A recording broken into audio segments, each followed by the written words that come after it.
Good evening and welcome to another episode of A Sports Show with No Name. I'm Vincent Gilroy. This is the one and only Tom the Tank Egan. Lots to talk about today. First thing we are going to start off with is big fight at the weekend, Tom. Michael Bisping versus Anderson the Spider Silva. I'm a huge Anderson Spider Silva fan, always have been, despite the steroid allegations or whatever it was. He's obviously an extremely skilled fighter. He's unbelievable. But Bisping got the job done. There's a lot to talk about in this fight. What do you think? How do you think the fight went? Didn't watch it. Didn't watch it? No, I'm just kidding. I didn't watch it live. I'm just kidding about that. I didn't watch it on Fight Pass. And but that's why they invented YouTube. That's why they invented YouTube, so we can watch it for free. Because I'm too cheap to subscribe to fucking UFC Fight Pass. No, I'm just joking. But didn't watch it live. Read all the things. I was out of the house when it was on, and of course I was reading all the Twitter and the Facebook updates, all that stuff that was going on, and I was blown away by what was going on. I did see, the one thing that I did see was the third round knee at the end. Of course I was watching things happen as it was happening on Twitter, but I saw it was a little vine of like the knee, and that kind of was like, I was like, holy shit, that's crazy. And then of course I was just reading, and then a lot of people were bullshit that Silva lost that fight. And so, of course, I had spent the entire day looking at this on Twitter, on Facebook, because obviously they're 5.5, maybe 6 hours ahead of us over there in London. And I watched the fight later on that evening, popped up on my Facebook feed, watched it, and I absolutely had Michael Bisping winning that fight. Yeah, definitely. As I said to you, I think it was yesterday, I said to you, as far as fights go, I think Silva won the fight. But as far as rounds go and the way that it's scored and the scoring system, Bisping won more rounds. I don't often disagree with you on fights, but I still believe Bisping, on this one, I believe Bisping won the actual fight and won the scoring system. I think it almost seemed Anderson underestimated Bisping in a lot of areas, but I feel, having watched the fight after the fact of listening to people, because sometimes when you watch a guy like Anderson Silva, what happens is you tend to keep your eyes just on him, and when you don't see him taking a lot of damage, you see him up against the fence doing his fancy stuff, you see him moving around, something which Bisping did not buy into, and most other fighters do buy into it, and Bisping was too smart to get involved in that game. Right, but when you keep your eyes on a guy like Anderson Silva and he's doing everything he's doing, because a guy like Anderson Silva, viewers are going to keep their eyes on him because really, Bisping's a great fighter. He's an awesome dude. He's an amazing legacy he's set for himself, and a track record of fights in the UFC and his MMA career. But you watch a guy like Silva and you don't see him taking a whole lot of damage. And then at the end of the fight, especially with that knee, and at the end of the fight, Anderson Silva fans or fans that are just keeping their eyes on Anderson Silva will be like, he didn't lose that fight. They're saying he didn't lose the fight, but he didn't do enough to really win it. I agree. I agree with you. That's where I didn't. Sorry, not to cut you off. I didn't keep my eyes on Anderson Silva. I kept my eyes on kind of a little bit of both of them, what they were doing, both guys. And when I saw the fight, in a clearer aspect like that, I definitely had Bisping winning it. The way I was, when I was saying I believe Silva won the fight, I mean, if you look at it from the point of view that, say it was a street fight, and those two guys were in it, I would say Silva won that street fight. I would still have Bisping winning that street. That's what I'm trying to say. Under the system that they use, under the scoring system that they use, Bisping won it. He was busier. This was definitely Bisping's best performance of his career, in my opinion. Absolutely. He was, I think it was phenomenal, because everyone knows how difficult Anderson Silva is. And not only when you fight Anderson Silva, you don't just fight the you don't just fight his phenomenal physical abilities, you also have to fight the aura of Anderson Silva, and a lot of people get lost in that. Yeah. A lot of people get lost in that. Yeah, and Bisping didn't buy into that. He didn't get lost in that at all. Like when as you said, when Silva was up against the fence, giving it all marbles like this, and Bisping just stood back and goes, "Let's go," and then put his hands up, "Let's go," again, straight away, "Let's go." I feel, you know, if you look at both guys' faces after the fight, you could definitely say, oh, well, this guy clearly won, the guy with the least amount of damage, bruises and marks on his face. But, what, you know, that was because of that, you know, a lot of that came from that knee that Bisping received at the end. That was a brutal knee. Oh, that was it was a phenomenal knee, is what it was. And you know what? To Anderson's credit, it was a beautifully executed knee. He didn't lunge in with the right knee. He switched midair and nailed him with the left knee. Which, because if you watch it closely, Bisping, after he points to his mouthpiece, he goes to protect the other side of his face. He goes to protect the his left side because he thought the knee. But there was a switch and he ate it on the right side. But having said that, Bisping was distracted and he thought he was just gonna get a little block right before the bell. But that wasn't the case. So he wasn't fully aware as well. So he ate that. But he said it himself. You know, he's more experienced than that to get caught with something like that. And he was criticizing Herb Dean, but Herb Dean, in my opinion, was in the right. He was waiting for a lull in the action, which there wasn't, because Silva was getting ready to strike, and Herb Dean can't get in there and stop the action when Silva's getting ready to strike. But those are the rules that are written. But you also got to remember, Herb Dean knew where the fight was. He knew that there was like 5 seconds left in the round. Yeah. So he was going to wait out the round until the fight, until the bell came, and then give Mike his mouthpiece. Whereas Mike didn't know that. When you're a fighter, you don't know where it is. You don't know what time it is. Or whatever. You want your mouthpiece back in your mouth right away. So I mean, I understand both sides of the argument. I understand where Mike's coming from, and I understand where Herb's coming from. Mike essentially needs to realize that Herb Dean knew where it was on the clock. He knew where the time was. He knew it was about to go. But he also knew that Silva was getting ready to strike. There wasn't that big distance between them, where both of them are like taking a deep breath in, and they're like, you know, there is that lull. If you watch it carefully, you'll notice that Silva isn't there. He's has a slight lunge forward. Right when Bisping points at his mouthpiece, Silva was like this, and then he went for it. So you could almost say that there wasn't a lull in the action. There was like Silva stood in front of him, and Bisping pointed down, and then it was almost right when Silva saw that point, he was like, boom. But at the same time, it's like Herb knew where the clock was. He knew there was like 5 seconds left, and he knew, well, look, this will be fine. I'll let this 5 seconds ride out, and then I'll give him his mouthpiece. So, absolutely, Herb Dean takes his refereeing very seriously. He does a lot of refereeing seminars, and he's actually got one coming up. He was talking about it today in the Ariel Helwani show. And he's got one coming up, and there's a lot of they said that they're going to use this incident as an example of what to do in a situation like this, which is great. Yeah, you know. They should. Silva thinking that the fight was over, jumping on top of the cage. He had to be told it wasn't over. Massive adrenaline dump for him. You know, he thinks he's won the fight. Then he's got to come down off the cage and start another round. A lesser referee could have possibly caved into that. What surprised me was the fact that having known that the fight wasn't over, there's a bit of an adrenaline dump, but that's when you're almost going to say, shit, I've got to fucking jump on this guy now. And he didn't really jump on Mike. If anything, Mike came out and had a stronger fourth round. Yeah. He came out and pressed Anderson backwards on the back foot, you know, right away, and throwing his shots and his combos. And if in between one of the rounds, one of his coaches said, look, when he's standing upright against the fence, don't try and hit him in the head, punch a hole in his chest. And you could see him hitting his shoulder, hitting his elbows, trying to hit him in the chest, just anything. It's funny because they said that in the Weidman fight. If you remember, when Weidman sat down, and I think it was between the first and second round, they said, punch a hole in this guy's chest. And that seems to be the way to beat Anderson Silva. Yeah, a lot of guys like Anderson Silva, Conor McGregor, who are very elusive and relaxed in there. It's very hard to hit these guys in the head. You have to go to the body. You have to go old school, go straight, you know, old school boxing, in tight, drop down to the body. There's no point in trying to hit the head. You can't move the body anywhere.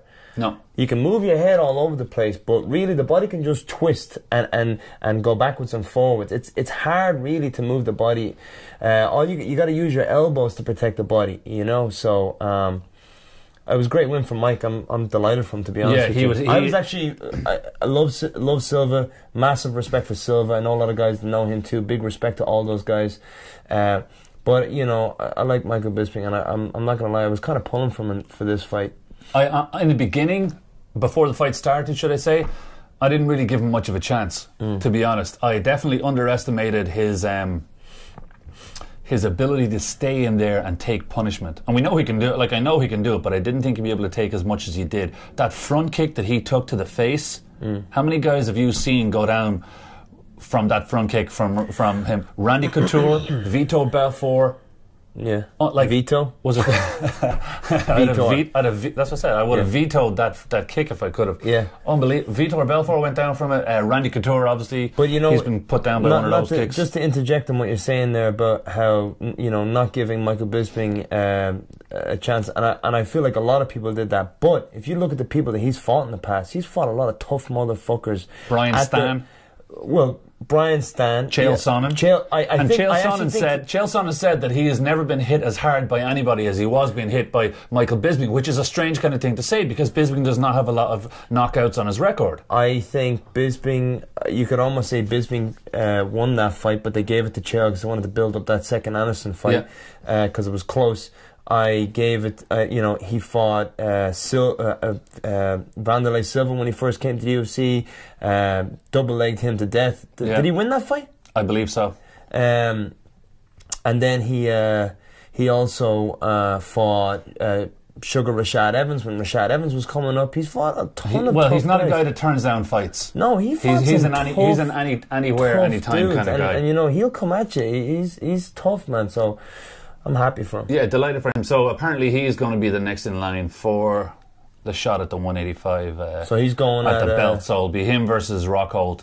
They've told him they did say before the fight, if he wins this, he'll get his title shot. Who was Bisping calling out during the week? He was calling somebody out during the week. Probably Rockhold or Weidman or something like that. Was it Rockhold? Was it? I thought he was calling somebody else out during the week. Well, let me tell you one thing. This show was not brought to us by Dunkin' Donuts, but if they want to give us sponsorship, we'll absolutely take it. A sports show with no name, not brought to you by Dunkin' Donuts. America runs on Dunkin', don't forget that. But yeah, delighted for Bisping, and his confidence going into the fight was extremely high. I thought, he's going to get knocked off his pedestal here, but no, he brought the fight, and it was good because the rest of the fights on the card were pretty much shit, you know. And they reckon that's why the crowd weren't as into the fight as they could have been. But they reckon it's a toss-up between the Scottish fans and the Irish fans for best fans in the UFC. Definitely so the they've been Irish. saying. But yeah, the Irish fans always bring it every single time. Speaking of Irish fans, there is going to be a little fight coming up this weekend. UFC 196, McGregor Vs Diaz. This is going to be exciting. Yeah, I mean, definitely.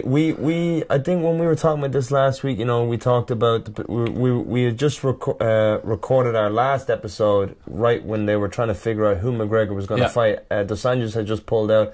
Aldo had turned it down. Frankie Edgar had turned it down. They were still trying to figure out who was going to take it. You know, Cerrone was on the table, and then of course Pettis. Yeah, but then they went ahead and picked Diaz, which I feel is a great matchup. You know, it's a very strange matchup. I see McGregor going to the body a lot in this fight. That's where I see him going to the body. I definitely see him going to the body a lot. McGregor's never fought at 170. Diaz has fought at 170. He's had 4 fights at 170. He has a win over Marcus Davis by guillotine. He beat Rory Markin with TKO, and he lost to Don Young Kim and Rory MacDonald, both by unanimous decisions. So that tells you he has the ability to take a lot of punishment because he can go those full 3 rounds with those 170 guys, with those bigger guys. Like McGregor said in the press conference, you know, he said there's a lot of pussies in this game, and Nate Diaz is definitely not one of them. Absolutely, it's so true. You know, he's going to take. you know he's going to show up and fight all the time. It's very rare that you watch a Nate or Nick Diaz fight, and they don't show up to fight. Well, you know, just to talk about that whole weight thing, this weight thing. I mean, both these guys are walking around close to 170, if not, you know, maybe a little bit more. So it makes no sense for them last minute to cut down to 155 only to walk back in the cage at 170. Yeah. So it makes sense. It makes sense for this. And weight doesn't, like McGregor says, weight doesn't matter and all that. But it's got to be I won't say a huge bit off McGregor's mind not to have to cut weight, because he literally does not have to cut weight. I mean, he doesn't have to think about it all week. It was already a big thing not having to cut to 45. He could cut to 55, which obviously would have been a lot easier, but he was still having to diet a little bit. But now he could just roll out of bed and just straight into the scales, straight into the fight. Like, it really is great. The press conference was quite the press conference was quite entertaining, and I had remarked on, I don't know, Facebook or Twitter at Vincent Gilroy, if you're looking for it, that Nate Diaz does not have neither the intellect or vocabulary to get into a verbal sparring match with Conor McGregor.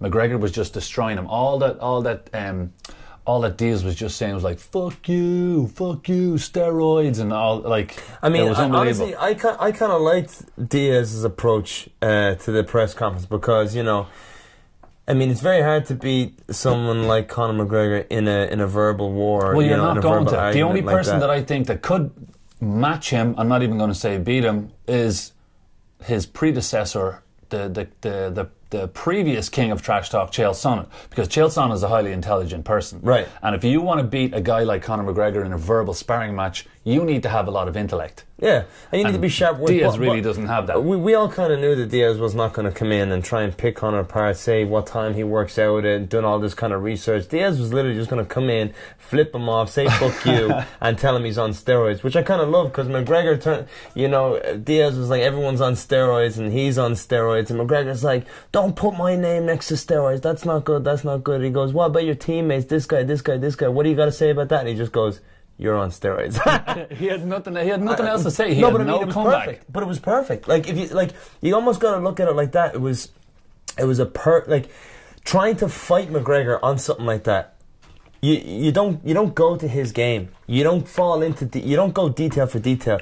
You have to dumb it down a little bit. And Diaz dumbed it down. He dumbed down the argument. He dumbed it down as much as you could possibly dumb it down. He said, just had one word, steroids, and that was it. But at the end of the day, also too, you know, again, I'm not trying to blow smoke up Nick Diaz's ass. I'm just trying to, you know, for the fans, for people watching, to kind of help them understand a little bit more about, you know, the contrast here, and the tiny little details behind it.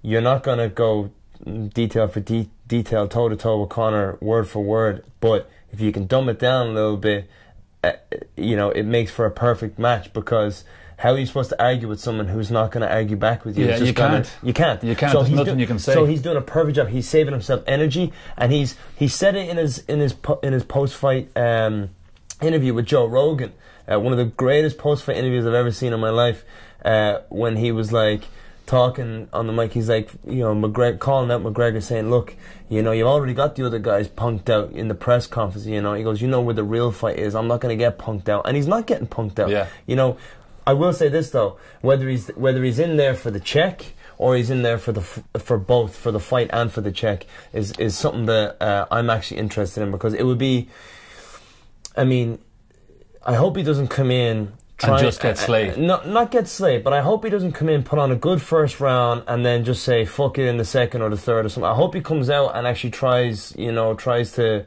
I hope he, you know, because really it's a win-win. It's a win-win situation for Nick. But he's a scrapper, and he doesn't like to lose.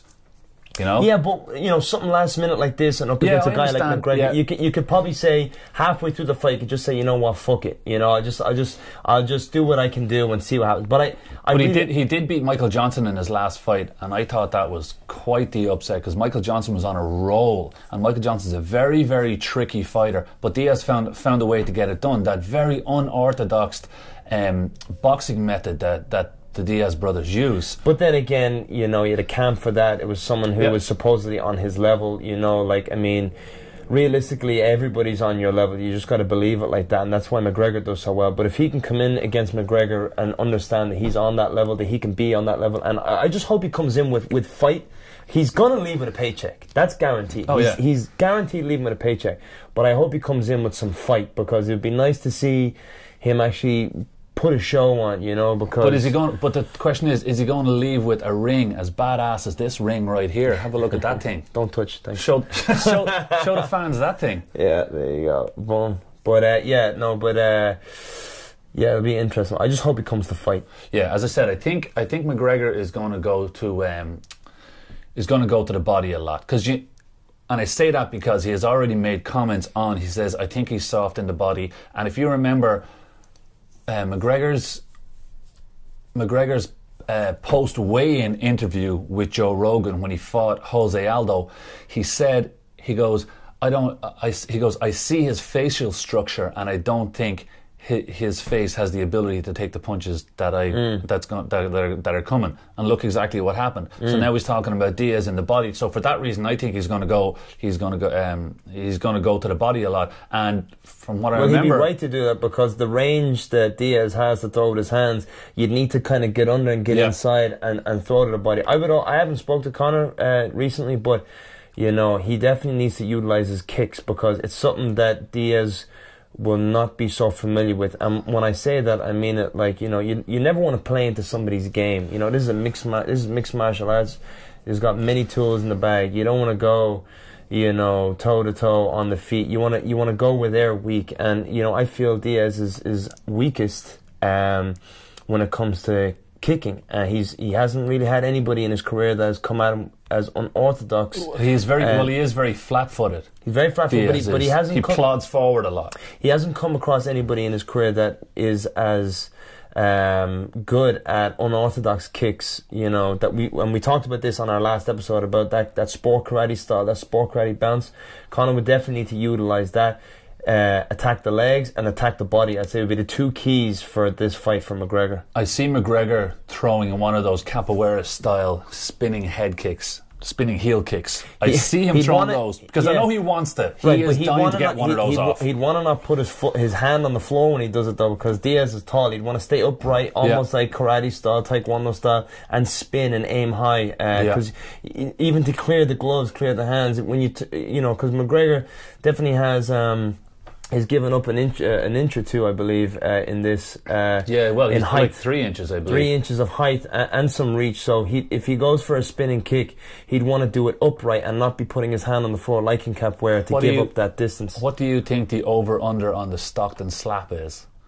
You think Diaz is going to throw it and slap him in the face, the old Stockton slap? What do you mean? So sometimes when Diaz fights, he'll fight a guy and then he'll just bitch slap him across the face. Oh yeah. Nick does it a lot. Nate does it. Well, they also throw like a slappy hook. So it comes across it that they throw like a hook, and it feeds in that left straight.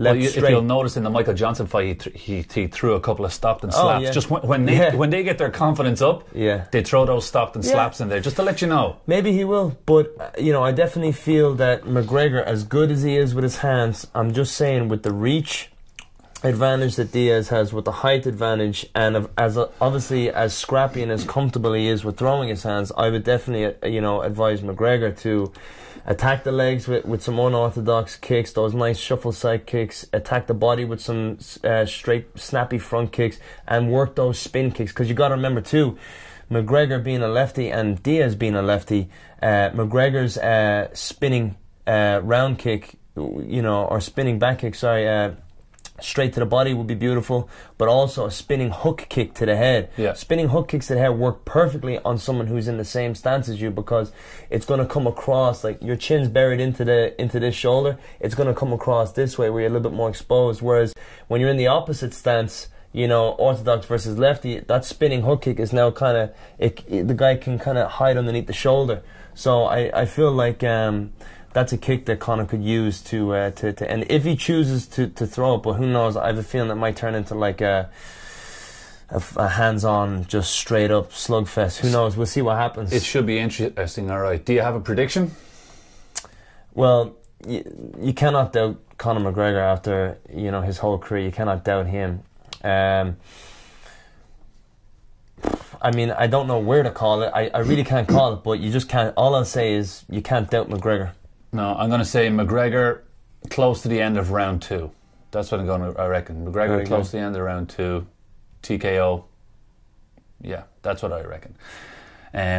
Anyway, that's our show for today, and it was not brought to you by Dunkin' Donuts, but as I said, if they want to give us a sponsorship, we are good with that. Very last thing, I just want to give a shout out to my nephew Dara, who just won the Leinster Boxing Championships with the Ballymore and Hollywood boxing club. You watched the fight there the other day on YouTube. That's great. Yeah, very good. And to all the other guys, they had five Leinster champions that day. Brilliant. Overall, which was phenomenal. Up and coming young fighters, which is great to see. Thank you guys for watching, and we will catch you again at the next show. There is a UFC press conference on Thursday. Diaz and McGregor again. Holly Holm, Misha Tate as well, obviously.